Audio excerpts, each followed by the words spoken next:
नमस्ते, नमस्कार, जय हिंद, गुड मॉर्निंग। स्वागत है एक बार फिर से आप सभी का आज के करंट अफेयर्स के इस क्लास में। दोस्तों, डेली करंट अफेयर्स की इस श्रृंखला को हम आगे बढ़ाते हुए आज के इस क्लास में देखेंगे 30 दिसंबर 2025 से संबंधित करंट अफेयर्स के प्रश्नों को, जिसमें बिहार राष्ट्रीय और अंतर्राष्ट्रीय खबरों का संपूर्ण संकलन होगा। और आपको बता दें, हमेशा की तरह तमाम जानकारी मैं आपको विस्तृत तौर पर देने वाला हूं, तो पूरे सेशन को आप सभी लोग ध्यानपूर्वक देखिए। अच्छा, अगर आप में से कोई पहली बार यहां पर पहुंचे हैं तो बिहार के प्रतियोगी परीक्षाओं के लिए इससे अच्छा प्लेटफॉर्म आपको नहीं मिलेगा। तैयारी यहां से आपकी बेहतर होगी। अगर आपको ट्रस्ट नहीं है तो पहले आप इस वीडियो को देख लीजिए, आप स्वतः ये डिसाइड कर पाएंगे कि ये सीरीज आपके लिए कितना उपयोगी है। चलिए, फिलहाल यहां पर हम सेशन की शुरुआत करते हैं। दरअसल पिछले क्लास में एक प्रश्न हमने आपसे पूछा था प्रधानमंत्री राष्ट्रीय बाल पुरस्कार 2025 के संदर्भ में कि बिहार के कितने बच्चों को इस पुरस्कार से सम्मानित किया गया है। दोस्तों, यहां पर इसका राइट आंसर हो जाएगा बिहार के 2 बच्चों को। पूरे भारतवर्ष से 20 बच्चों को सम्मानित किया गया, जिसमें 2 बच्चे बिहार से, जिनमें कि वैभव सूर्यवंशी और कमलेश कुमार। अच्छा, 20 में से 2 बच्चों को मरणोपरांत ये सम्मान मिला है। एक तो व्योमा प्रिया तमिलनाडु की, दूसरा कमलेश कुमार बिहार के कैमूर के, जिनकी महज उम्र 6 साल था। तो ये चीजें आपको हमने ऑलरेडी बतला दिया है। अब हम सेशन की शुरुआत करते हैं। अच्छा, इसीलिए तो हम आपको बार बार कहते हैं कि चीजों को रेगुलर वे में देखिए। प्रत्येक दिन की जो शुरुआत करते हैं, आप ये निर्धारित कर लीजिए अपने जीवन में, एक रेजुलेशन ले लीजिए, ये संकल्प ले लीजिए नए साल के अवसर पे कि प्रत्येक दिन 2026 से या अभी से हम आधा घंटा समय करंट अफेयर्स के इस सीरीज को देंगे। निश्चित तौर पर आपका जो टेंशन है वो बिल्कुल खत्म हो जाएगा। किसी भी एग्जाम में यहां से आपको भरपूर हेल्प मिलेगी। कंप्लीट कवरेज यहां पर करंट अफेयर्स का हम आपको दे रहे हैं, यहां से कुछ भी आपका नहीं छूटेगा। चलिए, पहला प्रश्न आपके बीच है कि आईआईटी पटना में हाल ही में स्थापित बिहार का पहला सुपर कंप्यूटर कौन सा है और यह किस मिशन का हिस्सा है। 2 तरह का प्रश्न यहां पर इसमें देखने को मिल रहा है। तो ये जो कंप्यूटर है, यानी कि सुपर कंप्यूटर, जो इसका नाम है परम रुद्र, और यह राष्ट्रीय सुपर कंप्यूटिंग मिशन यानी कि नेशनल सुपर कंप्यूटिंग मिशन अर्थात एनएसएम का हिस्सा है। तो विकल्प नंबर ए यहां पर इस प्रश्न का करेक्ट आंसर हो जाएगा। दोस्तों, अभी इसको लेकर कंप्लीट जो जानकारी आपके बीच है, ध्यान से देखिएगा। आईआईटी पटना में अभी हाल ही में 26 दिसंबर 2025 को ये बिहार का पहला सुपर कंप्यूटर परम बुद्ध स्थापित किया गया है। और यह किसका हिस्सा है? तो एनएसएम का हिस्सा है। इसका उद्देश्य क्या है? तो शोध तकनीक और साथ हाई परफॉर्मेंस कंप्यूटिंग को बढ़ावा देना है। ये मतलब खास करके आप बोल सकते हैं शोध आदि कार्यों में, मतलब जो गणना करेगा उसे भरपूर यहां पर हेल्प मिलेगा। चीजें अच्छे तरीके से पहले की तुलना में होंगी। अब एक चीज समझिएगा, इसकी क्षमता को लेकर एक पॉइंट यहां पर लिखा गया है कि यह 838 टेरा फॉल्प्स क्षमता वाला सुपर कंप्यूटर है। इसका अर्थ समझ रहे हैं कि 1 सेकेंड में, प्रति सेकेंड 800 ट्रिलियन गणना करने में यह सक्षम है। समझ लीजिए कितनी शक्तिशाली यह कंप्यूटर है, इसीलिए तो इसे कहा गया सुपर कंप्यूटर।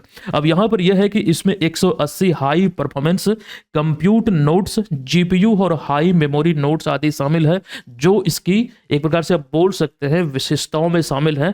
ये इसकी पावर है, ये इसकी क्षमताएं हैं, ये ध्यान रखिएगा। अच्छा, आधिकारिक रिपोर्ट के अगर दृष्टिकोण से हम देखें, जो आंकड़ा है राष्ट्रीय सुपर कंप्यूटिंग मिशन की जो हम बात यहां पर कर रहे हैं, तो इसके तहत देश भर में अब तक 37 सुपर कंप्यूटर स्थापित किए जा चुके हैं, ये इंक्लूड करके। तो इस बात को ध्यान रखिए, पूरे भारतवर्ष में 37 सुपर कंप्यूटर है। अच्छा, कुछ समय पहले एक जानकारी सुपर कंप्यूटर को लेकर हमने ये दिया था कि परम बुद्ध जो बिहार का पहला सुपर कंप्यूटर है, जिसे बिहार ने ही तैयार किया है।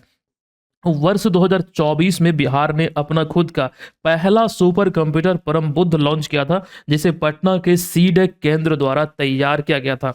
यहां पर ये हमने नहीं लिखा है, इसको आप लोग नोट कर लीजिएगा, ये बिहार का खुद का अपना सुपर कंप्यूटर है। तो इस बात को ध्यान रखिएगा, पटना का जो मतलब सीडेक केंद्र है उसके द्वारा इसे तैयार किया गया। अच्छा, कंप्यूटर की बात हो रही है, ये वाला पॉइंट आपके एग्जाम में कई बार पूछा गया है। कंप्यूटर का जनक यानी कि फादर ऑफ कंप्यूटर किन्हें कहा जाता है?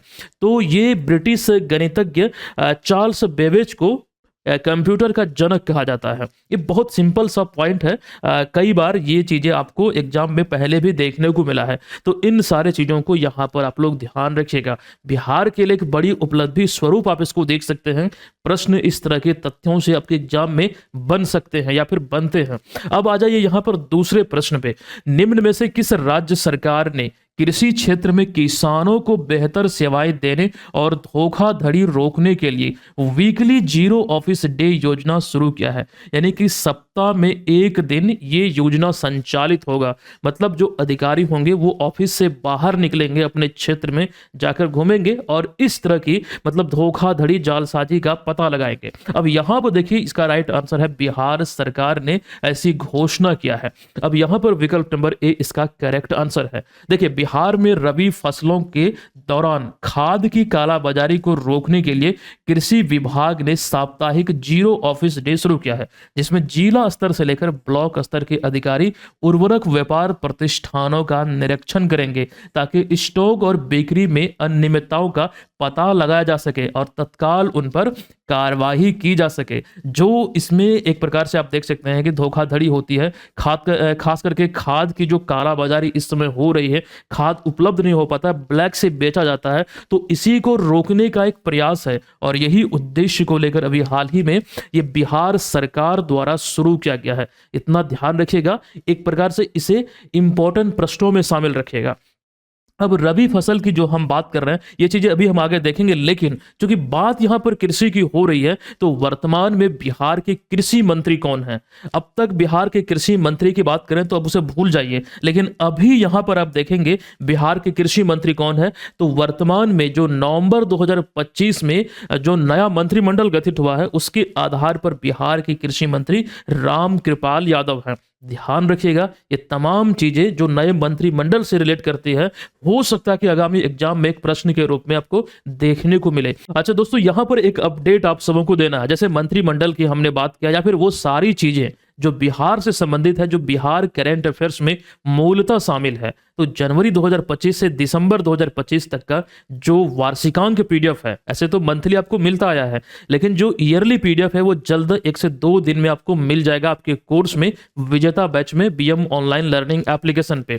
अब यहाँ पर जानकारी यह है कि तमाम चीजों को वहां पर हमने अपडेट किया है। उदाहरण के लिए जैसे मंत्रिमंडल की ही बात करें तो पीडीएफ में देखिए, नई सरकार नवंबर में गठित हुआ है, तो उससे पहले जो भी, जैसे मान लीजिए कृषि विभाग की बात करें तो वहां पर पुराना डाटा था। अब वो चीजों को पूरे पीडीएफ में शुरू से हमने एकदम अच्छे तरीके से अपडेट कर दिया है, तो उसका टेंशन आपको नहीं लेना है।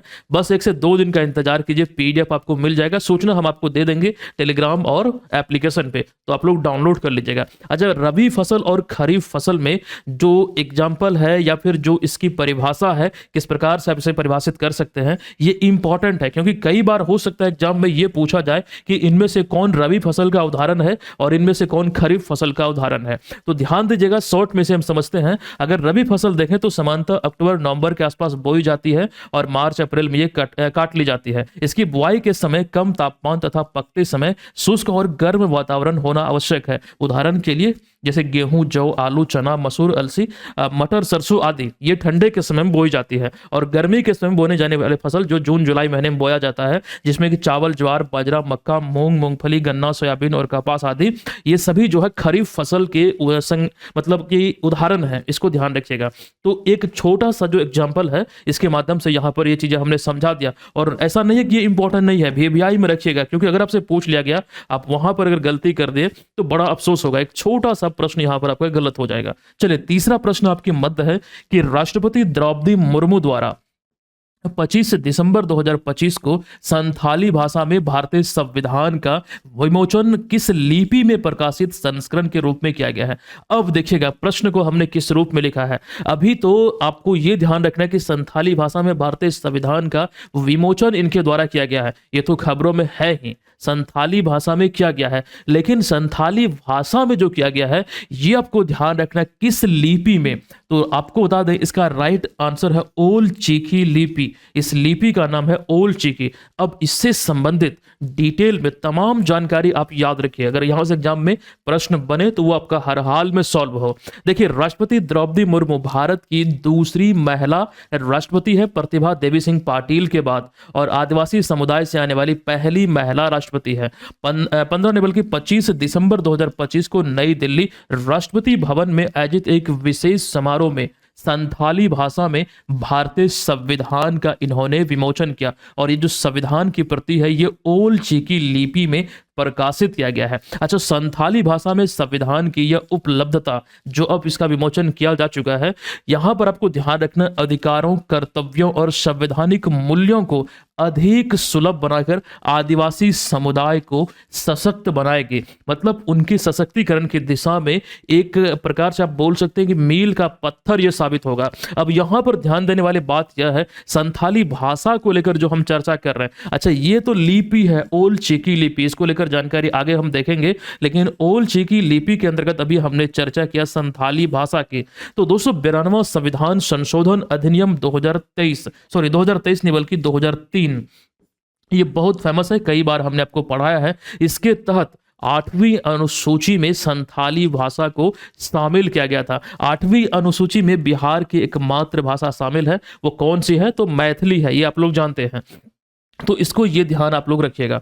अब यहां पर आगे आइए, अगला पॉइंट यहां पर यह, अच्छा ये जो 2003 के तहत हुआ था 2004 में प्रभावी हुआ था, ये ध्यान रखिएगा। अब यहां पर अगला पॉइंट है कि यह भारत की सबसे प्राचीन जीवित भाषाओं में एक है, जो मूलतः झारखंड, उड़ीसा, पश्चिम बंगाल, बिहार आदि राज्यों में बड़ी संख्या में लोग यहां पर बोलते हैं। तो फिलहाल संथाली भाषा को लेकर ये 2 पॉइंट।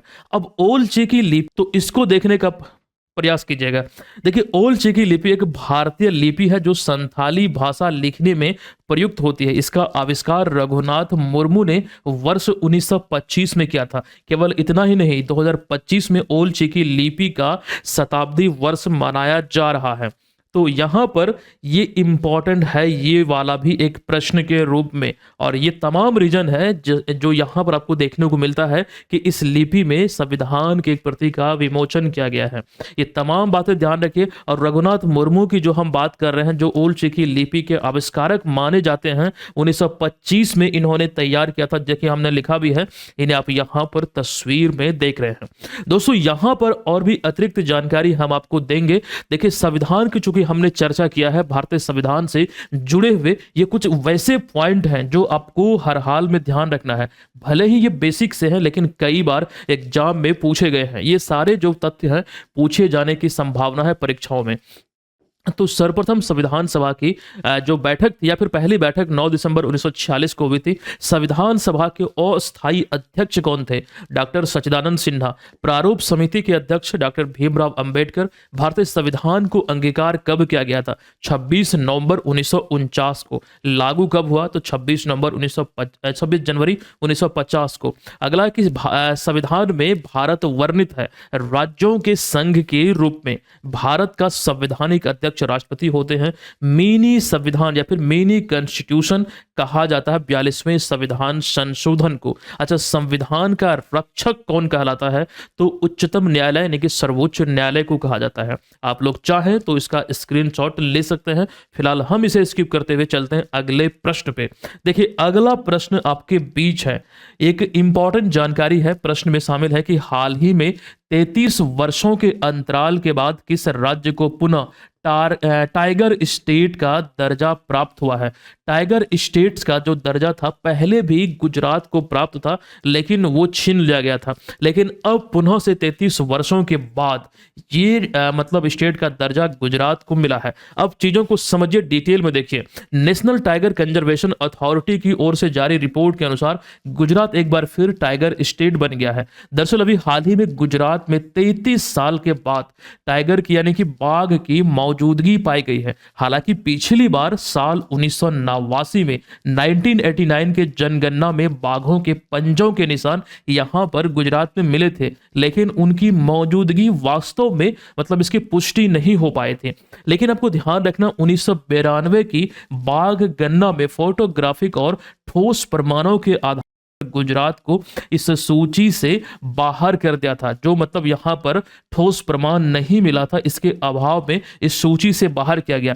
लेकिन अब 33 साल बाद गुजरात इसमें वापसी किया है। अब एक चीज समझिएगा, गुजरात देश का अब ऐसा पहला राज्य बन गया है जहां पर बिल्ली की जो 7 बड़ी प्रजाति है उनमें से 3 प्रजाति, आपको ध्यान रखना, शेर, बाघ और तेंदुआ, ये तीनों बिल्ली की सबसे बड़ी प्रजाति है, ये यहां पर पाया जाता है। तो गुजरात ऐसा पहला राज्य बन चुका है। अच्छा, गुजरात की जो पहचान है ये एशियाई शेरों के राज्य के रूप में है। एशियाई शेरों का जो घर है, जो मूलतः आप देखेंगे तो गुजरात में जो गिर वन क्षेत्र है इसे माना जाता है। हालांकि सबसे अधिक जो बाघ है, जो टाइगर है, वो सबसे अधिक मध्य प्रदेश में पाए जाते हैं। दोस्तों यहां पर बाघों की बात हो रही है तो प्रोजेक्ट टाइगर आपको हर हाल में ध्यान रखना पड़ेगा।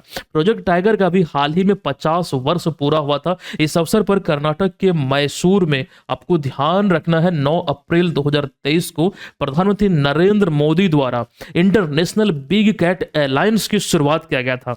अब यहां से ऑलरेडी एग्जाम में प्रश्न पूछा गया है। सबसे पहले यह देख लीजिए कि इसका उद्देश्य क्या था। तो इसका उद्देश्य बिल्ली की जो 7 बड़ी प्रजाति है, जिसमें कि आपको ध्यान रखना बाघ, शेर, तेंदुआ, हिम तेंदुआ, चीता, जगुआर, प्यूमा आदि, ये सभी को संरक्षण प्रदान करना है। और यही तो पूछा गया था एसएससी CHSL एग्जाम 11 अगस्त 2023 को, कितनी प्रजातियों को संरक्षण देना, तो 7।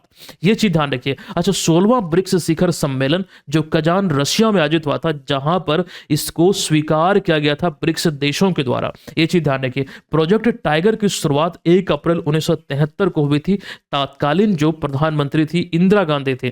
प्रोजेक्ट चीता की शुरुआत 22 सितंबर को नरेंद्र मोदी के जन्म 22 नहीं बल्कि 17 सितंबर को नरेंद्र मोदी के जन्मदिन के अवसर पर 2022 में, मैं थोड़ा यहाँ पर कंफ्यूज कर रहा था, 2022 में 17 सितंबर को ये नरेंद्र मोदी ने अपने जन्मदिन के अवसर पर इसकी शुरुआत किया था। तो ये चीजों को आपको ध्यान रखना है। और प्रोजेक्ट चीता के तहत नामीबिया से 2022 में चीते भारत मंगाए गए थे, फिर उसके बाद 2023 में मंगाए गए थे, और अभी हाल ही में बोत्सवाना से मंगाने को लेकर बातें कही गई है। और ये चीजें हमने इसी करंट अफेयर्स के क्लास में आपको पढ़ाया है। बोत्सवाना से जो चीतों का आयात होगा वो तीसरी बार होगा। और चीतों की बात हो रही है तो भारत सरकार ने 1952 में भारत से चीतों को खास करके एक प्रकार से विलुप्त घोषित किया था, 1952 में ही, ये चीज ध्यान रखिएगा। अब आगे आइए अगले प्रश्न पे चलते हैं। ये प्रश्न काफी इंपॉर्टेंट है, इसको लेकर भी चर्चाएं हम डिटेल में करेंगे। देखिए, केंद्र सरकार द्वारा सुप्रीम कोर्ट में हाल ही में किन वरिष्ठ अधिवक्ताओं को अतिरिक्त सॉलिसिटर जनरल यानी कि एडिशनल सॉलिसिटर जनरल नियुक्त किया गया है। अब ये नाम यहां पर पूछा गया है। सारे विकल्पों में आपको 3 नाम दिखेगा, और ऐसे में राइट जो आंसर यह है विकल्प नंबर बी, जो नियुक्ति हुई है दविंदर पाल सिंह, अनिल कौशिक और कनकमेडाला रविंद्र कुमार, इनकी नियुक्ति मतलब तीनों की अतिरिक्त सॉलिसिटर जनरल के रूप में हुई है। अब इसको यहां पर जो नाम के रूप में मतलब जो नियुक्ति हुई उसे ध्यान रखिए। आइए डिटेल में कुछ तथ्यों को हम देखते हैं जो इंपॉर्टेंट है। केंद्र सरकार समय समय पर सुप्रीम कोर्ट में यानी कि सर्वोच्च न्यायालय में अपने कानूनी मामलों की प्रतिनिधित्व के लिए अतिरिक्त सॉलिसिटर जनरल की नियुक्ति करती है। और यहां पर आपको ध्यान रखना है कि अटॉर्नी जनरल यानी कि महान्यायवादी और सॉलिसिटर जनरल के बाद भारत के प्रमुख विधि अधिकारियों में ये शामिल होते हैं। तीसरे नंबर पर इन दोनों के बाद अतिरिक्त सॉलिसिटर जनरल। और इनका अगर हम उल्लेख की बात करें तो भारतीय संविधान में अतिरिक्त सॉलिसिटर जनरल का उल्लेख नहीं है। हालांकि इनकी नियुक्ति केंद्र सरकार द्वारा की जाती है, इस बात को आप लोग ध्यान रखिएगा। ये अटॉर्नी जनरल और सॉलिसिटर जनरल की एक प्रकार से सहायता करते हैं, सरकार का प्रतिनिधित्व करते हैं, उनकी पैरवी करते हैं सुप्रीम कोर्ट में। इतना क्लियर है। अब देखिए, अटॉर्नी जनरल की बात हो रही है तो एक नजर इसको देखिएगा। अटॉर्नी जनरल यानी कि महान न्यायवादी, ये भारत में सर्वोच्च विधि अधिकारी है भारत सरकार का, और भारतीय संविधान में आर्टिकल 76 में इसका वर्णन आपको मिलता है, इसका उल्लेख आपको मिलता है। इंपॉर्टेंट है, VVI पॉइंट में रखिएगा। अटॉर्नी जनरल या फिर महान्यायवादी से संबंधित कई बार एग्जाम में प्रश्न पूछे गए हैं। दोस्तों, अभी हाल ही में अतिरिक्त सॉलिसिटर जनरल मतलब जो नियुक्त हुआ है, ये तीनों की जो हम बात कर रहे हैं यहां पर। अब यहां पर देखिए, तीनों अधिवक्ता है। हमने यहाँ पे लिखा है ना, अधिवक्ताओं को नियुक्त किया गया है। अब यहाँ पर थोड़ा समझने का प्रयास कीजिएगा। जो जानकारी हमने पिछले वीडियो में भी आपको दिया था कुछ समय पहले, जो वकील, अधिवक्ता और बैरिस्टर हैं, इसे आप किस रूप में परिभाषित करते हैं, क्योंकि कई बार होता है कि यहाँ पर आपको कंफ्यूजन हो जाता है। थोड़ा सा 10 से 15 सेकंड आपका टाइम लेंगे, शॉर्ट में आपको हम ये बता दें कि जो वकील होते हैं वो कानून की पढ़ाई किए हुए होते हैं, लेकिन ये जरूरी नहीं कि हर वकील अधिवक्ता हो। अधिवक्ता वो होता है जो कि बार काउंसिल से रजिस्टर होता है, उनका मेंबर होता है, और वो वैधानिक रूप में केस की सुनवाई, मतलब वहां पर बहस करने का या फिर पैरवी करने का या फिर केस लड़ने का उन्हें अधिकार होता है। तो वैसे ही लोग जो मतलब एलएलबी पास हैं, जो बार काउंसिल में रजिस्टर्ड है, वो केस लड़ सकते हैं। हर वकील केस नहीं लड़ सकता है। और दूसरा यहाँ पर यह होता है बैरिस्टर, जो कि ब्रिटेन की न्याय प्रणाली से जुड़ा हुआ एक कानूनी विशेषज्ञ है, जो कि आप बोल सकते हैं एडवोकेट का ही एक एडवांस वर्जन है, उनसे एक मतलब समझिए कि ऊपर रैंक का है। तो ये चीज ध्यान रखिएगा। लेकिन इसमें भी एक अपवाद है, कोई व्यक्ति चाहे तो खुद का केस स्वयं लड़ सकता है। तो ऐसी स्थिति में वो व्यक्ति ना तो एलएलबी की कानून मतलब कानून की पढ़ाई किया हुआ ना है और ना ही बार काउंसिल का सदस्य है, लेकिन अगर खुद से लड़ना चाहता है तो वो लड़ सकता है। यही एक इसमें अपवाद है। आई होप कि ये क्लियर है। अच्छा, मैं फास्ट इसीलिए बोल रहा हूं, मैंने कई बार आपको बोला भी है कि कंटेंट बहुत अधिक होता है, तो मजबूरन मुझे तेजी आपको सारी चीजें बतलाना पड़ता, नहीं तो वीडियो 1 घंटे का बन जाएगा। अब दोस्तों यहाँ पर यह ध्यान रखिए, नए साल के अवसर पर एक शानदार ऑफर आप सभी को हमारे टीम की तरफ से उपहार स्वरूप दिया जा रहा है। आपको तमाम कोर्स में आपको फ्लैट % का डिस्काउंट मिलेगा। BM 50 जो कूपन कोड है ये अप्लाई कीजिएगा। करंट अफेयर्स का एक विजेता बैच हमारा चलता है, इससे आपकी तैयारी बेहतर हो जाएगी। अगर आप इसे लेते हैं तो कंप्लीट प्रिपरेशन यहाँ पे आपकी हो जाएगी। आप लोग BM ऑनलाइन लर्निंग एप्लीकेशन को अभी डाउनलोड कीजिए। अभी जिस PDF को लेकर हम आपको जानकारी दे रहे थे, वो तमाम जो PDF है, अभी इस PDF के बाद भी अपकमिंग करंट अफेयर्स के जितने मटेरियल होंगे अगले 1 साल तक, अगर अभी आप लेते हैं तो आपको मिलता रहेगा। पिछला सारा आपको निःशुल्क मिल जाएगा। इसके अतिरिक्त 72वीं BPSC वाला कोर्स है, BPSC ADO का टेस्ट सीरीज है। जनवरी में आपका एग्जाम हो रहा है, अंतिम समय में महज 149 में आप इसे ज्वाइन कर पाएंगे और तैयारी को यहाँ पर घर बैठे एकदम परख सकते हैं। डेली एक टेस्ट लगाइए। जो लोग ज्वाइन किए हुए हैं, यहाँ पर तीनों पेपर का टेस्ट आपको मिल रहा है एकदम स्ट्रक्चर वे में, और उसके बाद सब्जेक्ट वाइज टेस्ट का भी हमने प्रावधान किया है। इन बातों को ध्यान रखिए। और एग्जाम के अंतिम दिनों में हम आपको 10 करंट अफेयर्स का भी टेस्ट देंगे। वो चीजें बहुत आपको हेल्प करेगी, एडिशनल रूप में वो आपको मिलेगा। तो ये चीजें आपको ध्यान रखना है। अब आ जाइए अगले 6ठे प्रश्न पे। हाल ही में उत्तर प्रदेश सरकार ने अपने सभी सरकारी और माध्यमिक स्कूलों में छात्रों के लिए अखबार पढ़ने की या फिर पढ़ने को अनिवार्य किया है। इस योजना के अंतर्गत सुबह प्रार्थना सभा के बाद छात्रों को कितने समय तक अखबार पढ़ना होगा और इसका मुख्य उद्देश्य क्या माना गया है। देखिए, इसका जो राइट आंसर है, ये 10 मिनट अखबार पढ़ने को लेकर बातें कही गई है, ताकि छात्रों का सामान्य ज्ञान, भाषा कौशल और आलोचनात्मक सोच मजबूत हो। दोस्तों, हम लोग जब +2 स्कूल में थे तो वहां पर ये परंपरा बहुत दिनों से चली आ रही थी। अभी में भी है या नहीं वो जानकारी मुझे नहीं है, लेकिन आपको ये ध्यान रखना, वहां पर इस तरह का व्यवस्था था कि प्रत्येक दिन वहां पर अखबार पढ़ा जाता था। जो हेडलाइन होते थे वो चीजों को वहां पढ़ा जाता था। 10 मिनट तक, 15 मिनट तक ये चीजें होती थी। तो उसी अकॉर्डिंग में ये ध्यान रखिए। हो सकता है कि आपके भी विद्यालय स्कूल आदि में हो, तो ऐसे में ये जो व्यवस्था या फिर जो पहल है, अभी जो खबरों में है, उत्तर प्रदेश सरकार ने ये घोषणा किया है। तो इन बातों को ध्यान यहां पर रखिएगा। और तस्वीर में देख रहे हैं इसी प्रकार से होता है। ठीक है, चलिए आइए अब यहां पर अगले प्रश्न पे। मेघालय सरकार ने हाल ही में प्री स्कूल से कक्षा 1 तक के बच्चों के पाठ्यक्रम में किन भाषाओं को अनिवार्य करने का निर्णय लिया है। देखिएगा, यहां पर जो राइट आंसर है, मेघालय सरकार की घोषणा है प्री स्कूल से कक्षा 1 तक के बच्चों के पाठ्यक्रम में खासी और गारो जो जनजातीय इसकी भाषाओं को शामिल करने का निर्णय लिया गया है और ये अनिवार्य किया गया है। ये अनिवार्य निर्णय है जो मेघालय सरकार ने 20 दिसंबर को प्री स्कूल से कक्षा 1 तक के बच्चों के पाठ्यक्रम में शामिल करने को लिया है। दोस्तों, इसका उद्देश्य शुरुआती शिक्षा को आसान बनाना और जो यहाँ की खासी और जो गारो जनजाति है उसकी संस्कृति को बढ़ावा देना, यानी कि बच्चों के बीच स्थानीय संस्कृति और परंपराओं को बढ़ा देना और उनसे जोड़ना है, जिससे आपसी स्थानीय पहचान और भाषा को बढ़ावा मिलेगा। ये चीज ध्यान रखिए। हालांकि यह जो कदम है मेघालय सरकार का 26-27 शैक्षणिक सत्र में वैकल्पिक रहेगा और 27-28 में ये अनिवार्य हो जाएगा, अनिवार्य रूप से लागू हो जाएगा। क्लियर है? इस चीज को ध्यान आप लोग रखिएगा, इंपॉर्टेंट है। किसी भी सरकार की कोई भी योजना से संबंधित उद्देश्य, इन बातों को ध्यान रखिए। और एक जानकारी, ये 72वीं बीपीएससी का जो प्रीलिम्स का जो कोर्स है वो लॉन्च हो चुका है। इसी में आपको करंट अफेयर्स का विजेता बैच एडिशनल भी मिल जाएगा, और इसके अतिरिक्त बेनिफिट यहाँ पर आप देख रहे हैं, साथ ही साथ आपको इसमें टेस्ट सीरीज भी मिलेगा। एप्लीकेशन पे कोर्स आपको मिल रहा है, अभी 50% डिस्काउंट है, आप लोग ले सकते हैं। चलिए अगला प्रश्न है, 8वां प्रश्न, कि भारत ने हाल ही में बंगाल की खाड़ी में nuclear powered submarine INS Arighaat को किस बैलिस्टिक मिसाइल अरिघाट से किस बैलिस्टिक मिसाइल का सफल परीक्षण किया है?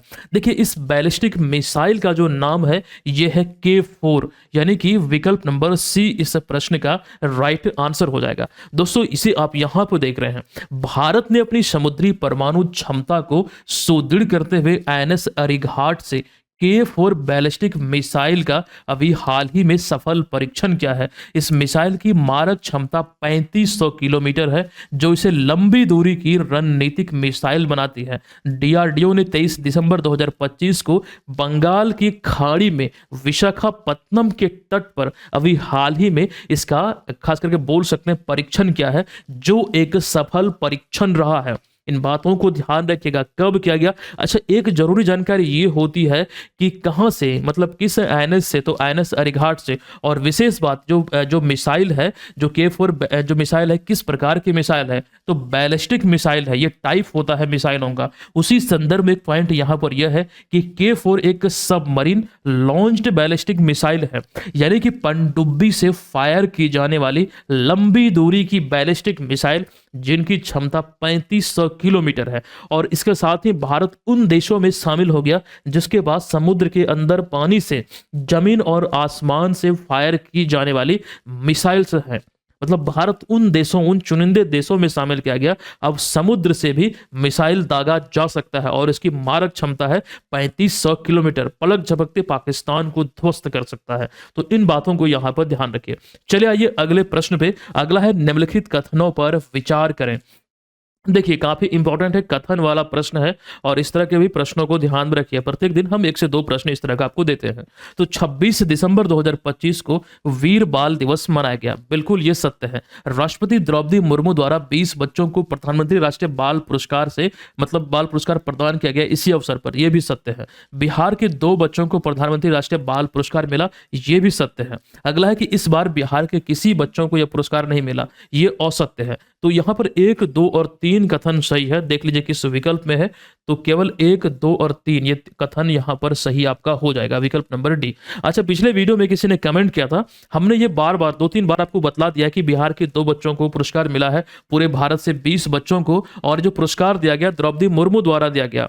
आपको ध्यान रखना, वीर बाल दिवस के अवसर पर तो कमेंट ये था कि प्रधानमंत्री मोदी ने नहीं दिया है, तो बिल्कुल सही बात है। ये तो हमने आपको बतलाया कि यहाँ पर द्रौपदी मुर्मू द्वारा यह पुरस्कार दिया गया है। आप देख रहे हैं वैभव सूर्यवंशी को भी ये प्रदान किया जा रहा है।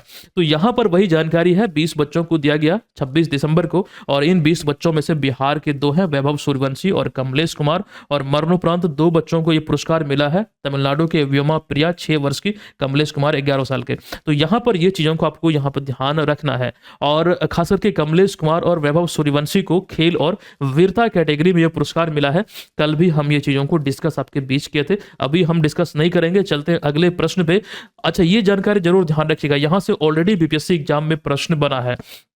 बीपीएससी 69वीं में यहां से प्रश्न पूछा गया था, और ये धीरज नारायण और पल साक्षी को लेकर। उसी प्रकार से 2023 में बिहार के किसी बच्चे को पुरस्कार नहीं मिला, 24 में मोहम्मद हुसैन को मिला था, 25 को लेकर तो भी आप जान चुके हैं। क्लियर है? कमेंट करके बताइएगा क्लियर है या फिर नहीं है। चलिए अगला प्रश्न है कि 26 से 27 दिसंबर 2025 को नई दिल्ली में आयोजित NIA के 2 दिवसीय आतंक रोधी सम्मेलन, या फिर आतंकवादी निरोधी सम्मेलन भी बोल सकते हैं, 2025 का जो उद्घाटन है किनके द्वारा किया गया? तो केंद्रीय गृह और सहकारिता मंत्री, विकल्प नंबर सी, अमित शाह के द्वारा अभी हाल ही में इसका आयोजन नई दिल्ली में किया गया है। ये 2 दिवसीय सम्मेलन का उद्घाटन गृह मंत्री अमित शाह द्वारा किया गया। सम्मेलन का उद्देश्य देश में आतंकवाद से निपटने, रणनीतियों और खुफिया समन्वय और एजेंसियों के बीच सहयोग को मजबूत करना है। इस उद्देश्य से यहाँ पर ये एक प्रकार से कह सकते हैं आयोजित हुआ है। तो इस सम्मेलन में भारत की आंतरिक सुरक्षा नीति और आतंकवाद के विरुद्ध जो जीरो टॉलरेंस की नीति है, ये एक प्रकार से भारत के दृष्टिकोण को ये दर्शाता है।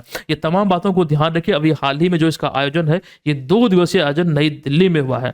अब आइए अगला एक प्रश्न और यहाँ पर आपको देखने को मिलेगा, प्रधानमंत्री ग्राम सड़क योजना। अच्छा, ये 11वां, इसके बाद एक और है 12वां। तो प्रधानमंत्री ग्राम सड़क योजना ने 25 दिसंबर 2025 को अपने कितने वर्ष पूरे किए हैं तथा इसके शुभारंभ के समय भारत के प्रधानमंत्री कौन थे? इंपॉर्टेंट प्रश्नों में रखिएगा, क्योंकि हाल ही के दिनों में कुछ चीजें ऐसे देखने को मिले हैं, वो रिलेट करके मतलब पीछे जाके पूछा जा रहा है। उसका एक एग्जांपल यही है, अभी हाल ही में 25 वर्ष पूरा हुआ है, लेकिन पूछा क्या गया है, किनके कार्यकाल में ये शुरू हुआ था। देखिए यहां पर आपको ध्यान रखना है, 25 दिसंबर को 25 वर्ष पूरा हुआ है और ये अटल बिहारी वाजपेयी के कार्यकाल में शुरू हुआ था। दोस्तों, प्रधानमंत्री ग्राम सड़क योजना के बारे में कुछ जानकारी आपके बीच है। जैसे कि उस समय भारत के प्रधानमंत्री अटल बिहारी वाजपेयी थे, जिनके नेतृत्व में इस महत्वाकांक्षी योजना की शुरुआत हुई थी 25 दिसंबर वर्ष 2000 को। अभी हाल ही में इसका 25 वर्ष पूरा हुआ, यानी कि रजत जयंती, सिल्वर जुबली मनाया गया है। ये यहाँ पर ध्यान आप लोग रखिएगा। अब एक बात और, योजना का जो उद्देश्य था, मतलब उद्देश्य है ग्रामीण क्षेत्रों को हर मौसम यानी कि ऑल वेदर सड़कों से जोड़कर संपर्कता को मजबूत करना, यानी कि 12 मासी सड़कों से जोड़ना। यहाँ पर देख रहे हैं प्रधानमंत्री ग्राम सड़क योजना, यानी कि ग्रामीण सड़कों को 12 मासी सड़कों से जोड़ना, ताकि आवागमन सुचारू रूप से हो सके, ग्रामीण लोगों को दिक्कत ना हो। भारत की आत्मा जो गांव में बसती है, तो उनको कोई प्रकार की दिक्कत ना हो बाढ़ के समय में या फिर अन्य मौसम में, हर मौसम में ये मतलब यहाँ पर मतलब 12 मासी सड़कों से जोड़ना, इन चीजों को आपको ध्यान रखना है। इससे आपको ध्यान रखना है कि ग्रामीण भारत में आर्थिक गतिविधियों, शिक्षा, स्वास्थ्य और कृषि विपणन को बढ़ावा मिला है। ये वास्तव में बिल्कुल सही बात है कि प्रधानमंत्री ग्राम सड़क योजना से भारत में अच्छा विकास हुआ है और ये तमाम क्षेत्रों में विकास आपको देखने को मिलता है। आज से 10 साल नहीं 15 साल पहले की बात कीजिए, बिहार में आपको गली गली या फिर गांव गांव में रोड नहीं मिलता था। अब भी कुछ जगह ऐसे हैं आपको अपवाद में दिखेंगे जहां पर रोड नहीं है।